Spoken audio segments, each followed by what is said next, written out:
Welcome to facts with okay. दोस्तों, हमारी इस खूबसूरत दुनिया ने ना जाने अपने अंदर कितने हसीन और हैरत अंगेज राज छुपाए रखे हैं, जिसकी झलक हमें मिथोलॉजी की किताबों में बार बार मिलती है। अगर आप इंसानी इतिहास खोजोगे तो उसमें आपको कई तरह के अद्भुत क्रिएचर्स देखने को मिलेंगे जिन पर इंसानी दिमाग का यकीन करना नामुमकिन है, लेकिन वही दिल उनकी ओर खींचा चला जाता है। जिनमें एक नाम फिनिक्स का भी आता है, जिसको हिंदी में अमर पक्षी कहते हैं। मिथोलॉजी के हिसाब से यह पक्षी आग को कंट्रोल कर सकता है और कई सौ साल तक जिंदा रहता है। लेकिन दिलचस्प बात तो ये है कि जब इसका वक्त पूरा हो जाता है तब वो अपनी ही आग में जलकर खत्म हो जाता है। इस पक्षी को लेकर अलग अलग मिथोलॉजीज में कई रहस्यमय शक्तियों का जिक्र किया गया है। तो चलिए आज की वीडियो में जानते हैं आखिर क्या है ये पक्षी और क्या क्या रहस्यमय शक्तियां हैं इसके पास। आगे बढ़ने से पहले सब्सक्राइब करके हमारी टीम ज्वाइन कर ले। फिनिक्स एक ऐसा खूबसूरत क्रिएचर है जो सदियों से कई मिथोलॉजीज जैसे कि पर्शियन, हिंदू, ग्रीक, चाइनीज और इजिप्शियन कहानियों में बड़े ही दिलचस्प अंदाज में बतलाया गया है। हर मिथोलॉजी में एक बात आम होती है कि यह पक्षी अमर है और हर मजहब में बहुत इंपॉर्टेंट माना जाता है। कई मिथोलॉजीज में इसकी पूजा भी की जाती थी। फिनिक्स को लेकर सबसे इंटरेस्टिंग बात इसका दोबारा जन्म है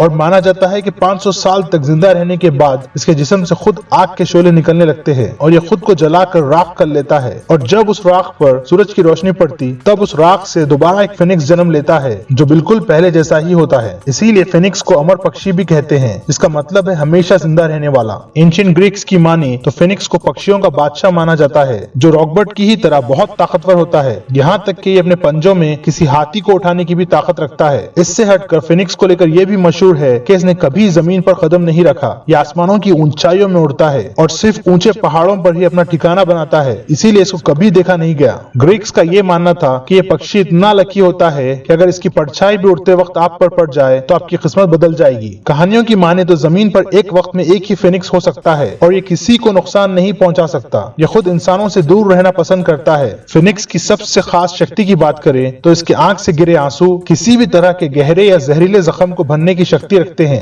इन सारे शक्तियों की वजह से इतिहास के कई राजाओं ने इस पक्षी को पकड़ने की कोशिश की, जिनका मानना था कि फिनिक्स का गोश्त खाने से उसकी शक्तियां उनमें समा जाएंगी। लेकिन जाहिर सी बात है कोई इस काम में कामयाब नहीं हुआ, क्योंकि आज तक किसी ने इस पक्षी को रियल में नहीं देखा। ग्रीक मिथोलॉजी में माना जाता है कि इसकी आवाज इतनी सुरीली होती है कि किसी को भी अपने वश में कर सकता है, लेकिन वहीं मरते वक्त ये बहुत दुख भरी आवाज में रोता है। इजिप्शियन मिथोलॉजी में फिनिक्स को बेनू नाम से जाना जाता है। माना जाता है कि एंशिएंट इजिप्ट में सूरज का एक बहुत ही खूबसूरत मंदिर हुआ करता था जो आम इंसानी नजर से छुपा हुआ था। बेनू पक्षी एक दिन अचानक बहुत बड़ी रोशनी के साथ फूटकर निकल आया था, जिस आग की बची राख को इजिप्शियंस मानते हैं कि ये दुनिया का कोई भी जख्म ठीक कर सकती है। हिंदू मिथोलॉजी में फिनिक्स से मिलता जुलता पक्षी गरुदा था, जो विष्णु भगवान की सवारी माना जाता है और यूनिवर्स में कहीं भी उड़ने की काबिलियत रखता है। गरुदा का जिस्म एक बहुत मस्कुलर आदमी के रूप में और लाल बड़े पंख हुआ करते थे, जिसके पैर बाज की तरह तेज होते थे। गरुदा आग से बना होने की वजह से और बेहिसाब शक्तियों का मालिक होने की वजह से गरुदा को पक्षियों का बादशाह कहा जाता था। वहीं चाइनीज मिथोलॉजी की बात करें तो फिनिक्स जैसा पक्षी हुआंग है, जिसके बारे में चाइनीज कहानियों में माना जाता है कि ये पक्षी बहुत ही सुरीला म्यूजिक लेकर जिस किसी शहर के ऊपर से गुजरता, ये उस शहर को खुशहाली से भर देता और वहाँ के लोगों के गम और तकलीफें दूर कर देता। दोस्तों, फिनिक्स एक ऐसा पक्षी है जिसके किस्से कहानियां आपको दुनिया की हर मिथोलॉजी में मिलेंगे। अब सच में ऐसा पक्षी हो सकता है कि नहीं, ये कहना मुश्किल है, क्योंकि हमारी दुनिया में अभी बहुत कुछ एक्सप्लोर होना बाकी है। इस बारे में आपको क्या लगता है कमेंट्स में जरूर बताएं। ऐसे ही मिथोलॉजी से रिलेटेड वीडियोस आप देख सकते हैं अपने स्क्रीन पर, और ऐसे ही इंटरेस्टिंग वीडियोस के लिए इस चैनल को सब्सक्राइब करके बेल आइकन प्रेस कर ले। इस वीडियो के बारे में अपनी राय लाइक्स और कमेंट्स के जरिए जरूर बताएं। मिलते हैं अगले टॉपिक के साथ। Till then stay safe.